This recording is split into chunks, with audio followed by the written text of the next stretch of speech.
Has the cruise industry forgotten adults? Marella Cruises has announced that Marella Discovery 2 will become an adults-only ship from November 2027. The children's facilities are going to be removed entirely. In their place will be a speakeasy, a karaoke room, an escape room, and an arts and crafts area. To many people, that's just another refurbishment, but I think this announcement is far more important than that. Before we get into it, if you enjoy proper cruise journalism, investigations and honest opinions without the corporate PR bollocks, we'd really appreciate it if you could give this video a like and subscribe to the channel.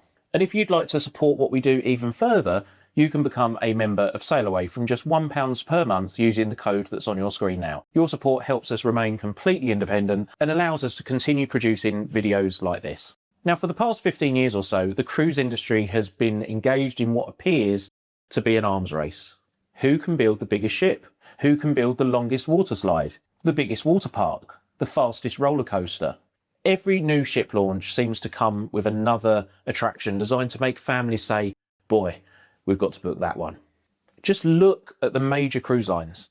Royal Caribbean continues pushing the boundaries with attractions that simply didn't exist at sea 20 years ago. MSC Cruises has invested heavily in family entertainment, kids clubs and water parks across much of its fleet.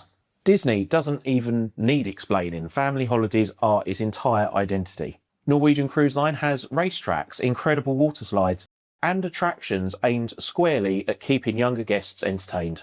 But I do think that the cruise industry has become too focused on trying to attract younger families, and by doing so, they've forgotten about adults who simply want a quieter holiday away from children. If you look at the cruise market today, adults-only cruising is surprisingly difficult to find. I mean, Virgin Voyages has built an entire brand around it. Kudos to them for being so ballsy. Marella has Marella Explorer 2, permanently adults only, and now Marella Discovery 2 is joining it. P&O Cruises markets Aurora and Arcadia as adults only when they feel like it, although they do welcome children on select sailings. Ambassador is largely adults focused, but also opens some cruises to families during school holidays. Speaking of which, if you're thinking about giving Ambassador a try, you can save an extra 5% on your booking using our exclusive discount code SAILAWAY5. There's no catch, it's just an extra saving for you if you want to put Ambassador's adults only cruising to the test. This is an industry carrying tens of millions of passengers every year. Yet only a tiny proportion of those ships are dedicated entirely to adults, the ones with the money. According to research by Kantar, around 18% of cruise passengers are only prepared to consider sailing on an adults-only ship. Now, 18% might not sound like very much, but it becomes significant when you compare it with the amount of choice those passengers actually have to choose from.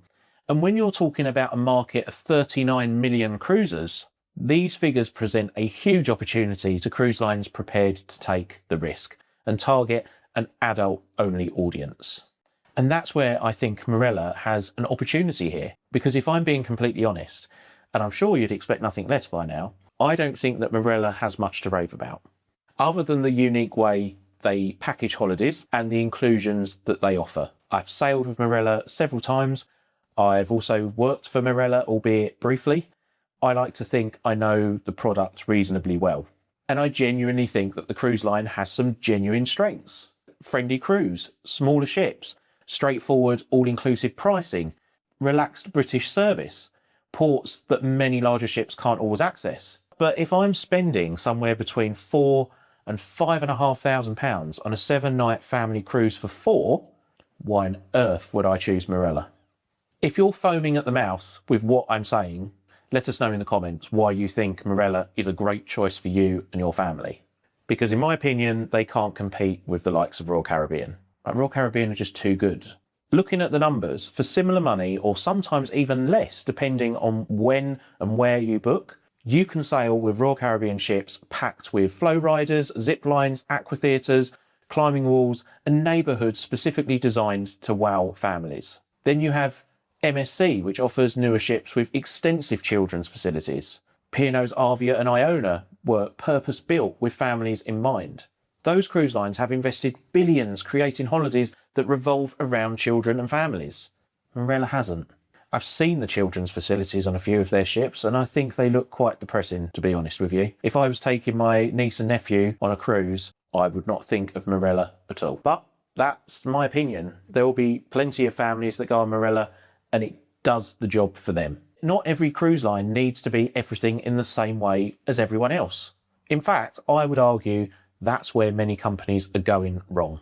The most successful brands often become successful because they stop trying to please everyone else. They decide exactly who their customer is. Virgin Voyages did it.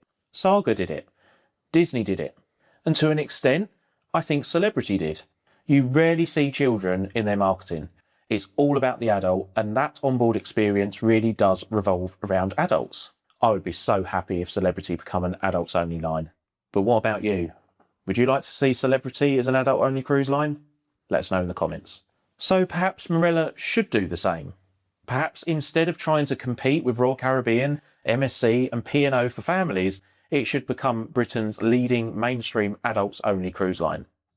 If they did that, I think Dan and I would cruise with them more often. A few years ago, we worked with a cruise line that told us something I've never forgot. They told us that they wanted to move away from targeting older passengers because, in their words, they're all going to die out one day. And they were concerned that in the future, more or less their whole customer base would die out, almost like the dinosaurs. And I remember sitting there thinking, what an utterly ridiculous thing to say. Now, before anyone asks, I'm not going to name the cruise line because it was part of a private conversation. I agree with lots with this company, but I didn't endorse the sentiment of that statement. And I'm raising this because of the mindset. I want to highlight to you that there's a mindset that exists within the cruise industry and with cruise lines. Yes, people get older. Yes, eventually people die. That's life. But what that argument completely ignores is that people don't stay the same throughout their lives. Someone who's 35 today isn't necessarily looking for the same holiday they'll want when they're 65. Our priorities change. Our lifestyles change. What excites us changes. Many people eventually move away from roller coasters and water slides. They start looking for quieter surroundings, ships with a spa, ships with better food, better restaurants, more interesting itineraries. They end up placing a higher value on comfort and relaxation. Today's younger cruisers become tomorrow's older cruisers. But to suggest that the market just disappears is ridiculous. It evolves. Every generation ages. Every generation reaches retirement. Every generation eventually has more flexibility to travel outside school holidays. I've never understood the argument that older passengers somehow represent a dying market. I think they're a market that more cruise lines should be going after. To me, older passengers are constantly being replaced by younger passengers who themselves are getting older. If anything, cruise lines should be thinking much more carefully about what today's 30-year-olds will want in 20 or 30 years' time. I would happily pay a premium to sail on an adults-only ship. Not because I dislike children. Children have every right to enjoy cruising. Families should absolutely have fantastic holidays, and cruising is the best form of travel that exists, period. But sometimes I just want a holiday and a vacation that is designed around me. Getting a quiet space by a pool shouldn't always feel like a blood sport. I want entertainment aimed at adults, like Virgin do, some of which will make you blush.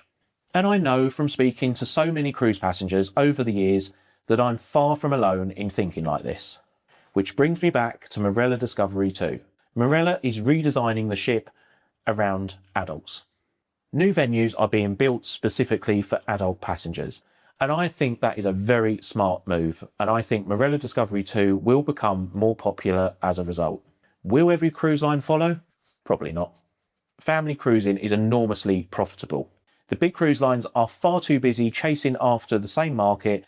It's all about economies of scale with these lot. Fill one cabin with 4 people instead of 2? Don't mind if I do.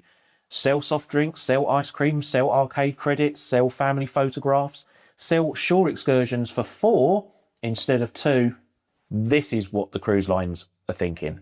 There are perfectly understandable commercial reasons why cruise lines invest so heavily in families, and they don't seem to give a toss about the 2 old people anymore.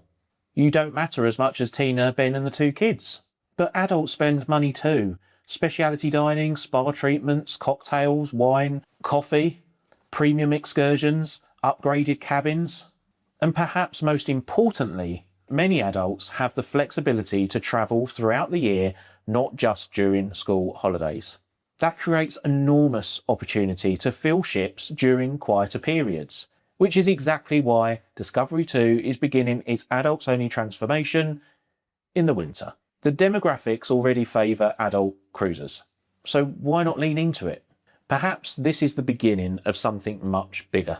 Perhaps Marella has realised it doesn't need to compete directly against the likes of Royal Caribbean. I genuinely believe the cruise industry has underestimated the demand for adults-only cruising.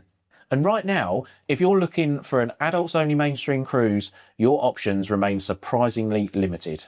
And I think there are huge opportunities for cruise lines like Marella willing to take a risk and do something different to the big players that they're up against. But what do you think? Would you pay a little extra to do a cruise on an adults-only ship? Or do the cruise lines have it right by continuing to focus on families? Before you go, if you're interested in Marella Cruises, make sure you watch our latest review of Marella Explorer. We thought it was a decent cruise with plenty to do, but we also came away feeling as though it was a bit bland.